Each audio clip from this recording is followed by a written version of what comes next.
Buenos días, buenas tardes y buenas noches a todos. Me siento muy honrada de poder estar con vosotros en este encuentro en el que tratamos el simbolismo universal de la teosofía.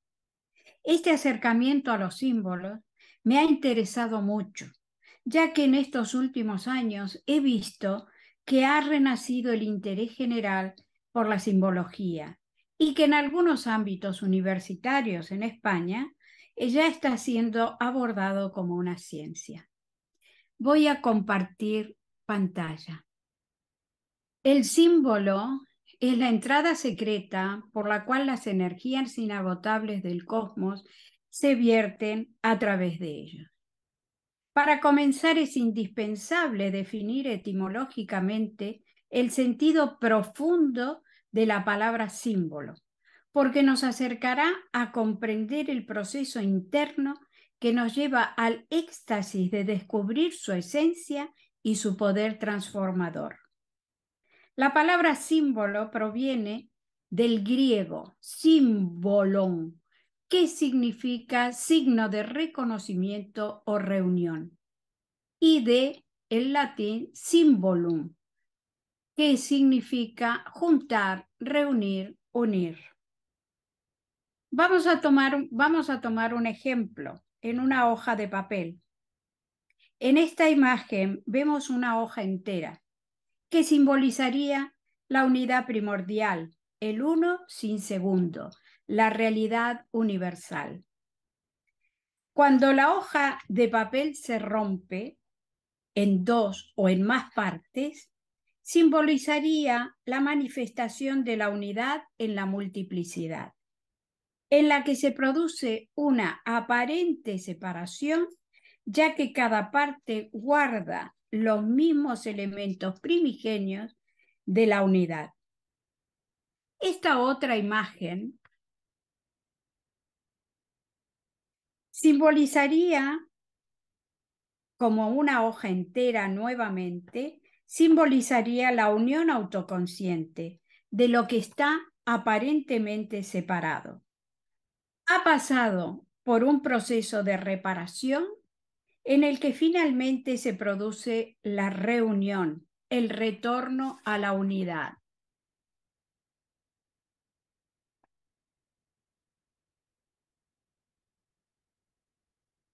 Para ejemplificar esta imagen, he elegido este cuadro donde nos muestra una aparente separación, que si la miramos fijamente, nuestro cerebro reconstruye la imagen incompleta. Con esto quiero decir que no solo debemos fijarnos en las apariencias, sino tratar de ir más hacia lo profundo y leer o ver más allá. Y tendremos acceso a ese otro mundo que está allí, pero que no lo vemos con nuestros ojos físicos. Si nuestro cerebro es capaz de reconstruir las partes que faltan, también tiene la capacidad de captar el significado, la esencia de los símbolos. Entonces se produce la magia de reunirnos con esa otra mitad que está esperando que le tendamos esa parte nuestra íntima, logrando en esa acción completar la unidad. La idea que subyace en la palabra símbolo es la de reunir las partes aparentemente separadas y restituir la unidad. Los seres humanos hemos perdido el contacto con nuestra visión interna, aquella que nos pone en contacto con la realidad, con el mundo espiritual. En la medida que se pierde esta actitud de penetrar en nuestro mundo interior, se han ido perdiendo las claves para ver y comprender más allá de lo que nuestros ojos físicos nos muestran. La forma en que vivimos nos hace perder nuestras capacidades creativas, reduciendo cada vez más nuestro campo de expansión de la conciencia. De alguna manera nos aísla de nuestro entorno y de nosotros mismos, llegando a desarrollar un cierto hedonismo, que es la búsqueda del placer sensorial e inmediato, y que ejerce un encanto como el de las sirenas de Ulises.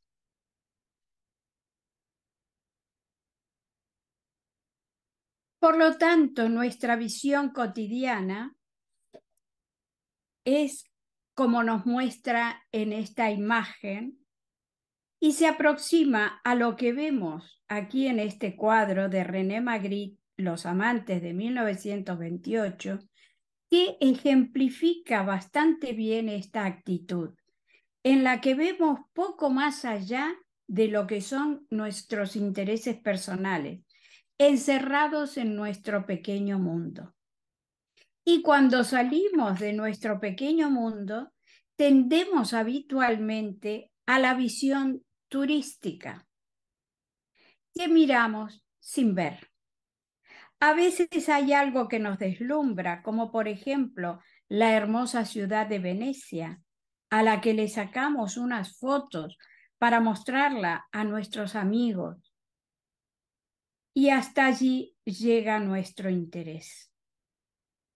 Estos ejemplos los podemos trasladar al adormecimiento paralizante que hemos ido desarrollando, de tal manera que frente a un símbolo reaccionamos con una total indiferencia. Pero es necesario despertar a otra visión. Esta imagen está sacada de la película de Luis Buñuel, Un perro andaluz del año 1929. Y en ella nos transmite claramente la necesidad de despertar, de abrir el ojo interno, de ampliar nuestra visión, que nos permitirá realizar una búsqueda profunda desde la intuición y así conectar con la conciencia universal. Y luego tenemos la visión del sabio, la doble visión.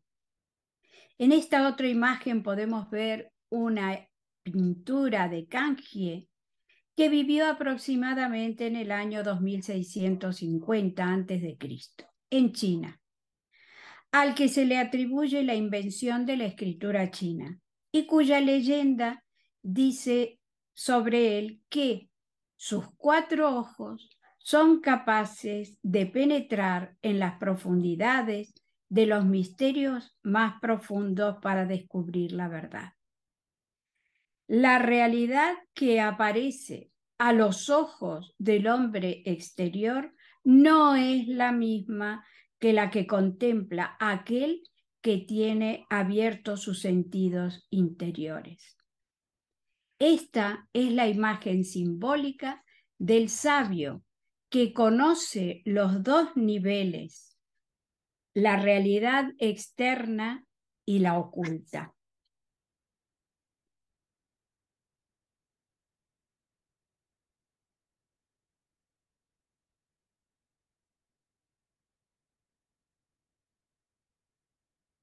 En la doctrina secreta, el tomo 2, sección primera, HPB hace una serie de reflexiones sobre la simbología y dice: el estudio del significado de cada una de las leyendas religiosas y profanas ha ocupado la mayor parte de la vida de la que ésta escribe estas líneas.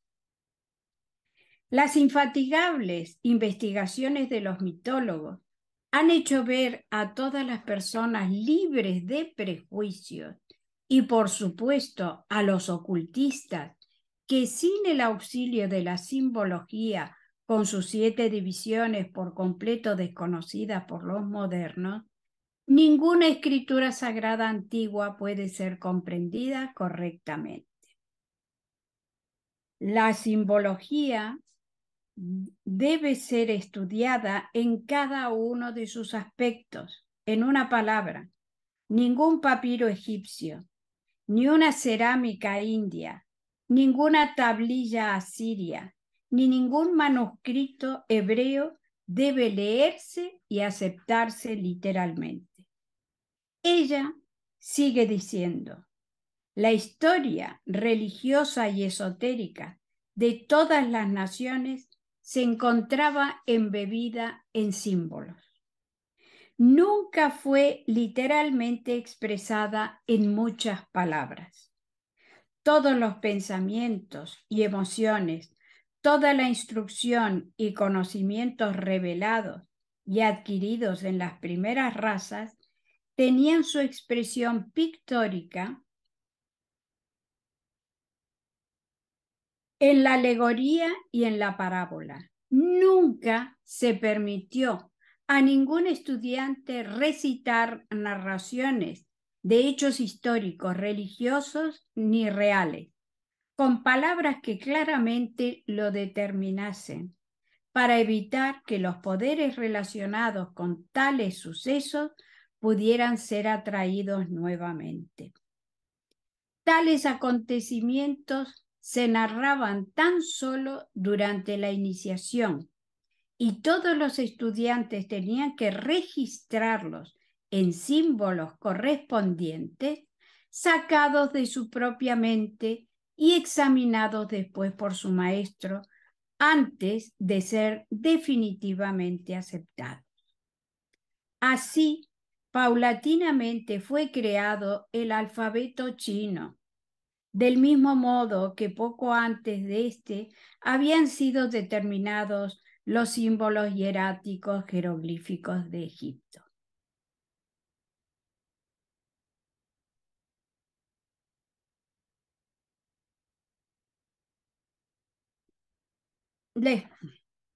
HPB también nos habla de un lenguaje universal ancestral.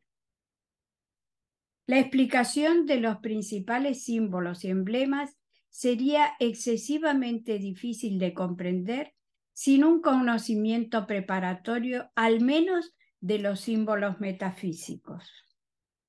Mr. Ralston Skinner, místico y cabalista, a quien HPB estimaba y admiraba por sus interesantes e inspiradas obras de investigación, como podemos ver en esta misiva donde HPB se dirige a él diciéndole, para mi íntimo amigo y corresponsal, pero muy, muy viejo amigo, señor Ralston Skinner, con crecientes sentimientos de simpatía y admiración, aprecio y la más cálida amistad. HPB, Londres, mayo 1887.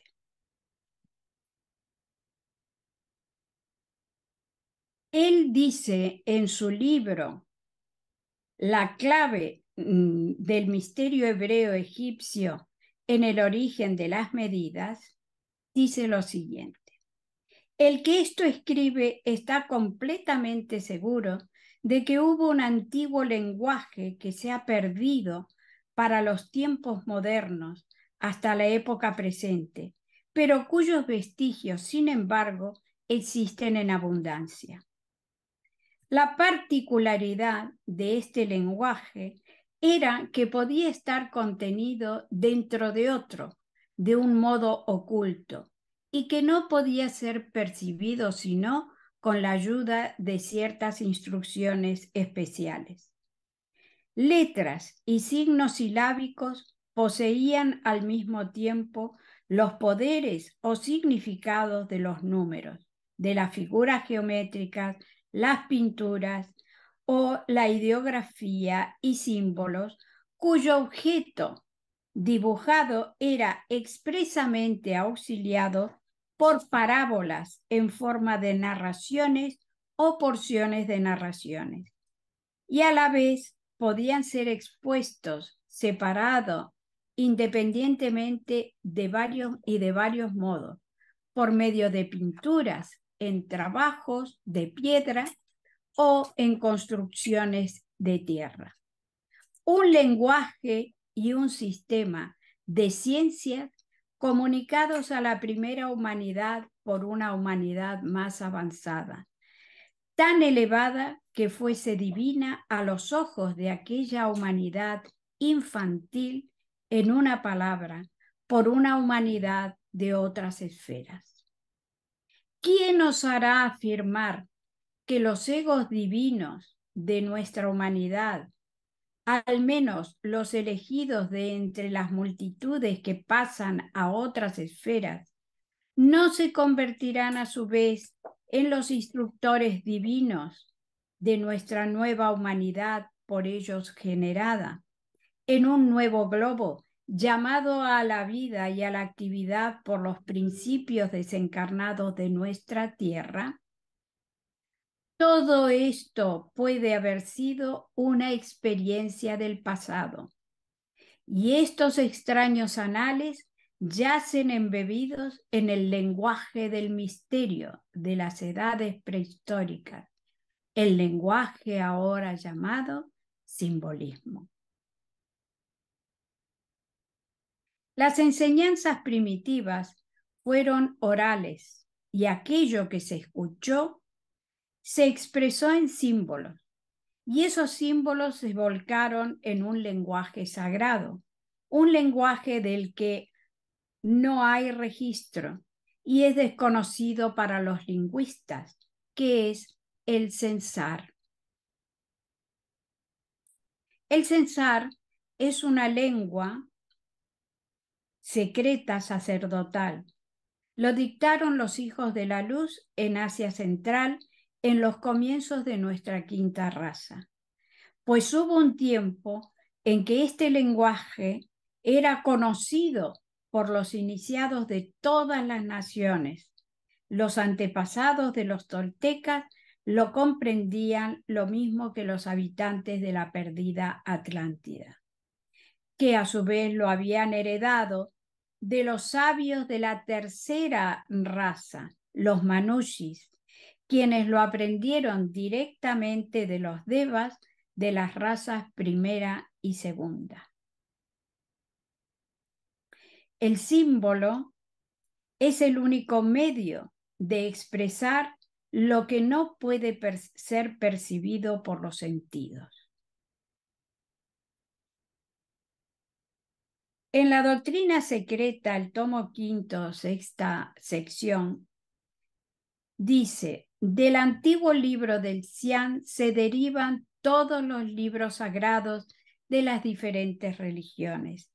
El Kyuté, el Sefirá Decimotá, el Sefer Yesirá, el Shukin, que es la Biblia primitiva de la China, los volúmenes sagrados egipcios de Tot Hermes, los Puranas de la India, el libro de los números caldeo y el Pentateuco mismo.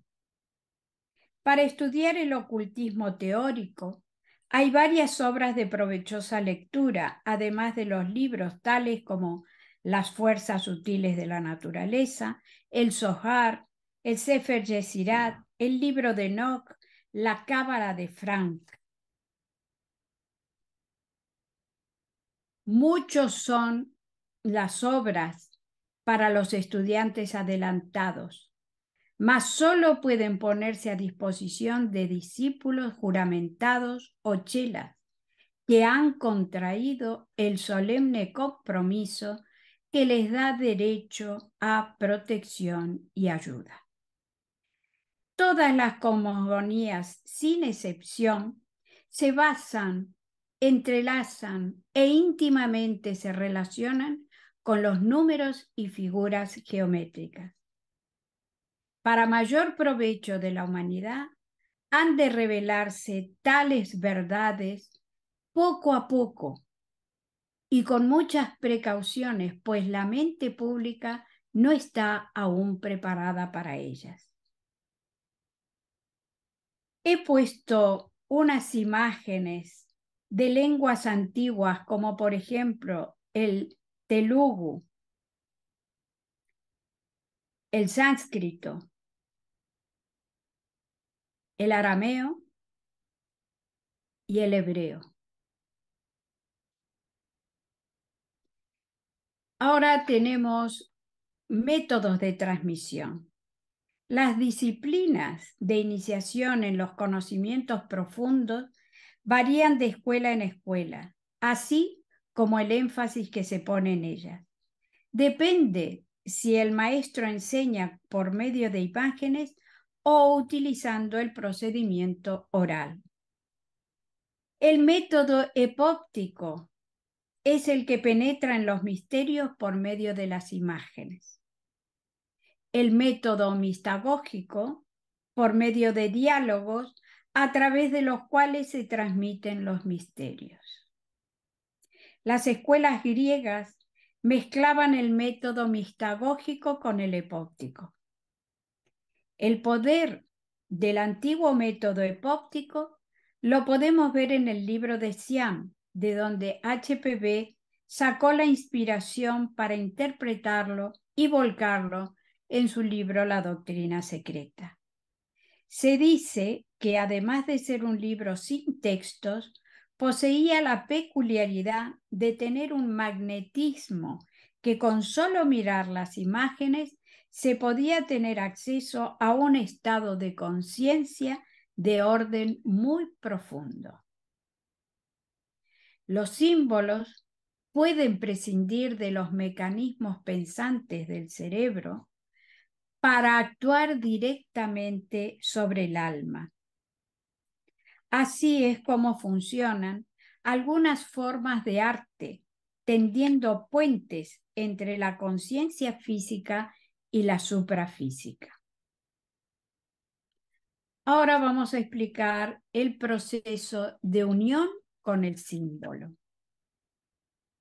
Después de todo lo que hemos estado viendo, podemos entender mejor la función del símbolo, que nos lleva a través de un proceso natural de observación y comprensión a una percepción de su esencia. Es importante que haya una actitud mental activa y concentrada sobre el soporte elegido, ya sea una imagen, un escrito, una música, etc. Ya que si no fuera así, se puede caer en la mediunidad pasiva, llevando a falsas percepciones. Una mente así concentrada puede captar en su plenitud el mensaje del símbolo. En esta imagen vemos a una persona en tres situaciones diferentes, observando un cuadro en el que hay un árbol, ella misma penetrando entre dos círculos y luego uniéndose a la esencia de esa imagen. Está en el mundo dual. La persona y la imagen aquí están separadas, pero mientras mira atentamente el cuadro, va penetrando en ese otro mundo que está simbolizado por la intersección de los dos círculos. Uno de los círculos representa nuestro mundo físico y el otro círculo, el mundo de la realidad, el mundo espiritual. Por lo tanto, va entrando por ese portal dimensional en el que su ser interno es el que está conectando con la imagen del árbol y finalmente capta la esencia del símbolo convirtiéndose en él. Ha logrado unirse al símbolo. Por lo tanto, estamos pasando de un mundo aparentemente separado a un mundo donde existe la compenetración con la realidad, captando lo que el símbolo nos transmite directamente desde el pensamiento divino. A esto podemos llamarlo arquetipos o ideas universales o revelaciones cósmicas o visiones espirituales, como las que han tenido muchos místicos a lo largo de los tiempos y que les han permitido tener acceso a la sabiduría perenne. Es el contacto con el mundo de lo real, al que tiene acceso todo aquel que posea 4 ojos como Kangie. Otro ejemplo es la Vésica Piscis o Mandorla, donde está el Cristo como imagen manifestada de Dios, que nos señala la puerta de entrada para pasar de nuestro mundo material al suyo de la vida espiritual. Más arriba hay otra imagen para ejemplificar esta puerta dimensional. Y en la Vésica Piscis hay un ojo que nos simboliza esa visión entre el cielo y la tierra.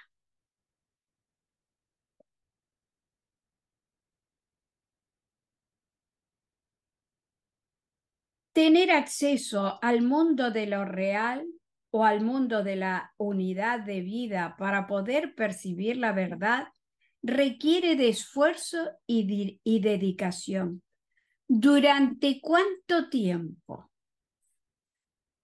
El maestro Moria, en las cartas de los Mahatmas, le dice a Judge: esté sobre aviso, mi buen Sahib, la tarea es difícil. Y KH, en recuerdo de los viejos tiempos, cuando gustaba recitar poesías, me pide que termine mi carta con la siguiente dirigida a usted. No da muchos rodeos el camino hasta la cima. Sí, hasta su final. La jornada diaria ocupará todo el día, de la mañana a la noche, amigo mío.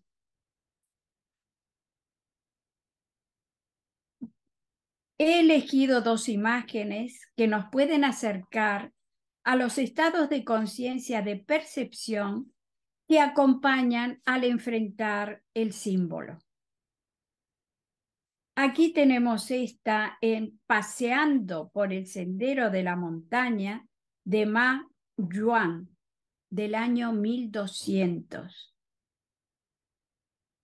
Y en esto podemos ver que al penetrar en el símbolo se produce una fusión. Avanzamos hacia él, pero él también avanza hacia nosotros.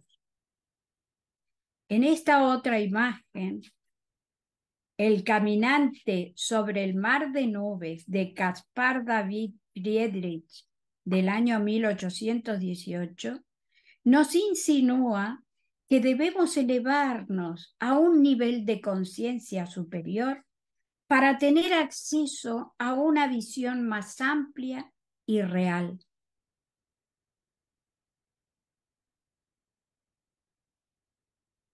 Siempre que haya una mente preclara y digna de recibir la enseñanza secreta y aquellos seres capaces de transmitirlas, por más que se destruyan materialmente los anales recogidos por una humanidad, la sabiduría perenne nunca se perderá, porque está impresa en la conciencia universal.